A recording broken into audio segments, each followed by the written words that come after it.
Spot. The coach will hand it off to you.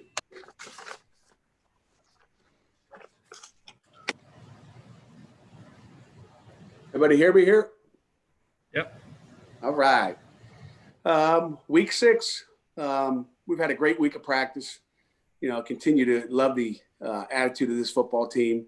They come to practice, maybe as good a week of practice as we've had, which is saying a lot. Guys are excited. Like I said, we had a really good week. I love the senior led football team that we have. So looking forward to seeing what we've got down in Miami Saturday at noon. Just open it up for questions. Questions? You guys hear me? Pat, how you doing? Doing good. Not as good as you on the patio. It's nice. Not many more days like this left, so I had to take advantage of it. I'm just curious. This is probably more important questions to ask you, but I'm not trying to be a smart aleck, but every week you say you have a great week of practice. Have you ever had a bad week of practice? And if you did, how did that game turn out? I don't think we've ever had a bad week. I think you have some average days. I don't think we've ever had a bad practice. It's not a dumb question at all. I don't think we've ever had a bad practice. We've had average practices. We've had practices where you kind of go, where was the focus? And again, as the practice goes on Tuesdays, Tuesday's a Tuesday. You got new installs, new offense you're facing every week. Tuesday's always, one of those days that, could be good, could be, an average day. Then Wednesdays get better. You clean stuff up, you throw stuff out, maybe that you go, hey, maybe this isn't good. Maybe it's too much. And then Thursday's what we call perfect Thursday. And our kids are just locked in and focused. I mean, like I said, I think it's more of the seniors. I think our practices have been better this year than last year. And, I don't remember 2 years ago or 3 years ago. But I just like the maturity and the senior leadership. I mean, we've got a senior-led football team, and our captains do a great job, and our seniors do a good job. And I think that's part of it. They're mature enough to know how you practice and the detail that you're going to need in practice, because you play like you practice. Pat, I guess on the practice, I'll get this question out of the way. What's kind of been Kenny's status throughout the week? Has he been on the field and with you guys involved? Kenny's worked his tail off. Kenny's tough. I mean, you saw him finish the game. So, is he 100% healthy? No. But, I feel good with where he is right now. And again, I'm not going to talk about, his ankle or anything else. So, I don't talk about injuries. Jerry wanted to ask the question. You guys must have put it off to somebody else. But, we're pretty healthy right now. So all you get there. Pat, you face a lot of quarterbacks that are mobile. What's unique about Derek King in your mind? He's got a little different burst to him. The guy can run. I mean, when you watch him run through Clemson's defense, there's some good speed on the field. And, going back to your Louisville question, the speed, obviously it's a fast team. I think we got a fast team as well. But, he's got a little different gear. I think he's maybe a gear faster than a Cunningham that we faced that I thought was really athletic. He'll look to scramble. When they get to the red zone, they're a really good offense in the red zone, expected to be in King's hands down in that area. He'll carry it a lot. There'll be more RPOs down there where it's going to be in his hands to either run it or throw it. They'll throw a lot more RPOs. Their offensive lineman runs 7 yards down the field as well. So hopefully, the officials can see some of that, be something to look for. Pat, I wanted to get your thoughts on the Division I Council approving the one-time transfer exemption for football players. You know what? I don't think they made any decision. I think they're voting on it in January sometime. But, obviously it's great for the kids. It's hard on roster management. We've been fortunate to, maybe take advantage of it more than lose guys to that. But when you say there's no penalty, I think it just opens up, opens up the gates a little bit. I'm not really high on it because I think a lot of kids, in the freshman or sophomore year could say, hey, I'm going to go somewhere and get more playing time. But I just think it's sometimes the easy way out. I mean, I was walking out on the field the other day, or walking to a meeting with Tyler Bentley the other day, and he was a little upset as freshman year not playing. And we kind of giggled walking out to the practice field the other day, or to a meeting the other day in the indoor. And just said, yeah, you remember when you were a freshman, because he's come a long way and he's he's playing at a high level right now. Tyler Benton, I'm really excited about. And, I said, you remember where you were as a freshman? And, he sat in my office at times. And I think that's the natural thing for young guys to feel. But I don't think the NCAA does these kids any favors by just saying, hey, this is the easy way out. Because I think, I don't want to call it quitting, but just moving on, just not the right answer. I mean, you develop, and he just giggled and said, you're exactly right, coach. I mean, they all think that they're ready. And I just think it's a mistake. I'm not a big fan of the portal, put that out there. And, there's more people that go into portal and never come out. I just don't think it's easy. You can look at, just guys that, we've had here that have gone in the portal and, they're not playing at Alabama or probably at another major conference. And I just think, hopefully kids learn from mistakes. I don't think the kids get all the stats on who goes in and what really comes out. They look at the Justin Fields and say, okay, I'm going to be the next Justin Fields, or some of those, really, really successful stories that have been out there. But there's a heck of a lot more really poor stories that are disappointing.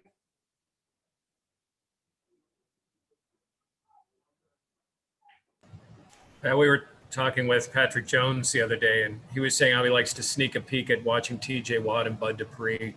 How big of an advantage, and how much do you see your guys like peeking out and being able to watch what NFL players are doing?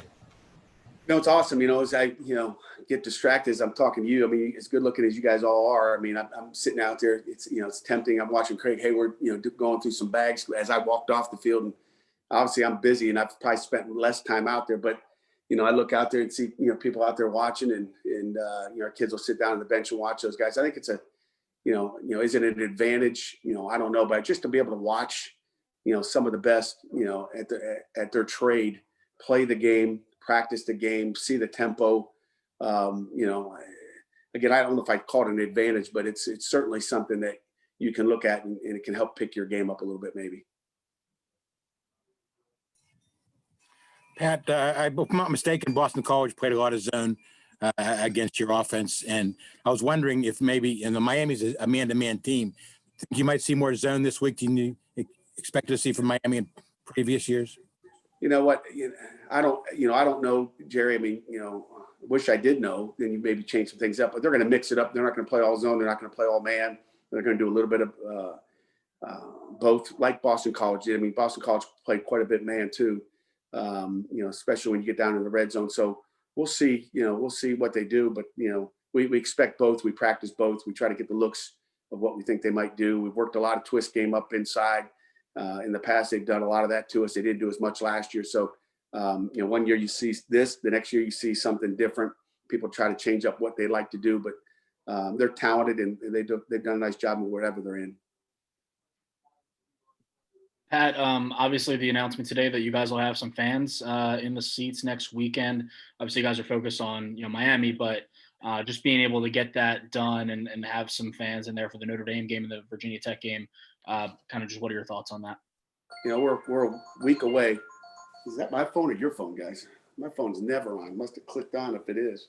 Apologize. I think it's mine. Again, we're a week away from having fans. We'll have fans down there. Right now I'm locked into Miami. Really don't care.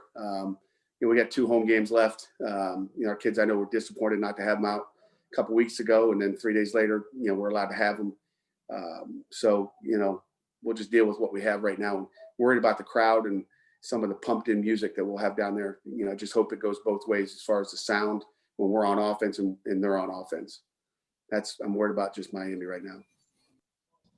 Coach, how's Kessman this week? I know kickers have a short memory, but I'm just asking how his week has been, and is that all over with now? You hope so. I mean, like I said, he kicks a 58-yarder, and there's some fluke things that happen, and I wasn't disappointed in his field goal kicking at all, but hope everybody has a short memory. But I can say this with he hasn't missed a field goal or an extra point all week. We have 2 live periods where we kick it, and we got pretty good rush coming at him as well with those corners coming off the edge. Jason Pinnock in practice and Marquez really do a good job coming off the edge and laying out at their feet and all that. So we always constantly give them pressure as far as that goes. And he's been sharp all week. So I feel good with where he is. I always feel good with where he is. Guy used to be a boxer. He's used to taking a punch and coming back and swinging. Pat, has he earned more playing time? Who? Is he starting to earn more playing time? Some days he is, and some days he isn't. The one time he got hit, and we probably should have had a completed passing. It's just young mistakes. But I don't know if you remember the one play he got hit in the BC game. It was a zone coverage. You talked about the zone or man, but it was a zone coverage. He should have sat down and should have never got hit and should have been a completed pass. So, he's a freshman, and every week, it's a different look as far as what you're going to see on the field. And that's for all tailbacks. You try to play the guys that are making plays during the week, and really all those guys. AJ's back 100% right now, so that's a good thing. I don't think he took a snap a week ago. Sibley's been playing good. Daniel Carter's been playing good. So, I know the one thing we got to do is protect our quarterback. We can't let him take hits, and the protection is going to be as important as the run game this week. Alan, I think you had a question. Go ahead. Yeah, Pat, Monday you mentioned maybe you feel like you've overworked the corners a little bit. We've seen the other guys in at safety, Hallett and Hill. Who are the guys that you're kind of looking at if you were going to say maybe I need to sit Jason Pinnock down for 20 snaps? Who is kind of at the top of the list to get those reps right now? Yeah, we're not going to sit Jason Pinnock down for any snaps. I mean, if we get him, to sit down, it's going to be just to get him up low and get him fresh. Jason Pinnock is our best corner, and I got full confidence in him. Again, it's hard. I don't want a guy playing 77 plays and then the week before playing 90 plays, and I think he played 90 the week before. So that's like 3 games worth, which means we got to get off the field on the first series of the game. In both situations, I believe we've had 2 long series. So, but the guys that could come in that you will see, matter of fact, and AJ Woods has had a great week of practice. He's competing. And I told him at the beginning of the week, like, AJ, you have to go out there. And I think sometimes guys think that, I'm not going to get in the game. So I've told him this week, you're getting in the game. Coach Collins has emphasized you're getting in the game, so you better be ready to go. And, and everybody's counting on you and trusting you're going to do your job. So he's very qualified to do it. We thought that early in the year. He's played solid when he's been in there. I think he had a PI and he gave up a big pass so far, but anybody can give up a big pass. So we got to, eliminate the big passes. We got to play good in coverage. And again, we had one, quarters coverage where you'd say a corner was on an island that we got beat last week. And we had one cover 3, which, we should not get beat deep with that. And our pressure wasn't good. But AJ Woods would be a guy. Hallett's played safety and corner for us this year as well. You may see a little bit of a Rashad battle. It just depends on how many plays we're going to go, but we're going to be on a play count, just like that pitcher is. And, we just got to be smarter and take care of it. When it comes to the fourth quarter, we just got to make sure they're fresh. It's just like the first 2 plays of overtime, you didn't see Rashad Weaver or Patrick Jones out there. And then on third down, they came in.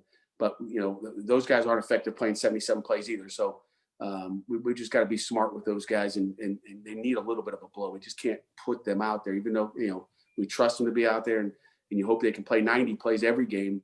I just think sometimes it's, unrealistic. Pat, speaking of cornerbacks, you mentioned a minute ago by playing cover 3. Are there some days you wish you would give your cornerbacks more safety help? Not really. Why is that? Just because it's what we do. And if you want to stop the run, which, I think it's still one of the keys, those guys play best when they're pressed up and on that island. It's kind of what we do. And there's times you're going to give them, you're going to give them, and that cover 3 stuff is time to give them that. We give them more relief than it looks and appears because they're pressed to begin with. But we give them relief in that, and that should take some pressure off them. And we play a good bit of cover 2 as well, which we played probably 15 snaps of it against Boston College as well, especially, in some 2-minute situations and third down. So we'll give them relief when we need to, but they got a job to do, and we trust them to do that job, and that's what they want to do as well. We could play our corners off, but I think, I'll go back to Oklahoma State a few years ago when we got beat out at Oklahoma State. We were having troubles with the fade, the deep ball fades, and so we put the corners off, which I'm not a fan of. We put them off, and then all of a sudden now they're throwing hitches, and now we got to tackle them, and then we couldn't tackle them, and they're gaining 15 yards on a hitch, which is a 5-yard turnaround catch it, and then then you got to tackle them. And then, you know, the fatal play was, you know, on Avonte Maddox, as good as he is now he breaks on that hitch because now I got to make that tackle, and then it's a stutter go, and it goes by you. So there's fatal opportunities, whatever you do. And I think the most important thing is you do what you do. Okay. That was a critical mistake in that game. I believe we win the game if we just play them up and you know, let them try to make that 50-50 ball. And we know it's not a 50-50. It's more like, you know, it should be more like 90-10, okay, or 10-90, which is really what we've been through the years. We'll take We're one a year more. ago. We'll take one more if we've got one. Anyone? Go ahead. Andrew, go ahead. How hard is it to come off of these 2 1-point losses, and then you have to face the number 13 team followed by the number 4 team in the country? Worried about the 13 before we get to 14 or whatever that, you know, Notre Dame is. I don't even know. You know, our kids are resilient. Our coaches are. I mean, it's the next game. We're not worried about, you know, what happened last week. We're focused on this week, and you know, it's hard. You know, whether it's a 1-point loss or a 15-point loss, you know, it's hard. But we get our kids back. That's our job as coaches. And like I said, we got them to practice this week, and like, you know, like I've said here at the beginning, you know, I feel good with where our kids' attitudes are. Their mental and physical preparation is there, and that's all we can ask for. And our kids will go out and play hard. Will we be perfect? No. But we're going to play our tails off. Coach, thank you very much. And thanks to everybody for joining us once again and putting the button on the week. Much appreciation. Thanks, guys. Thanks, See you Pat. in Miami. Thank you.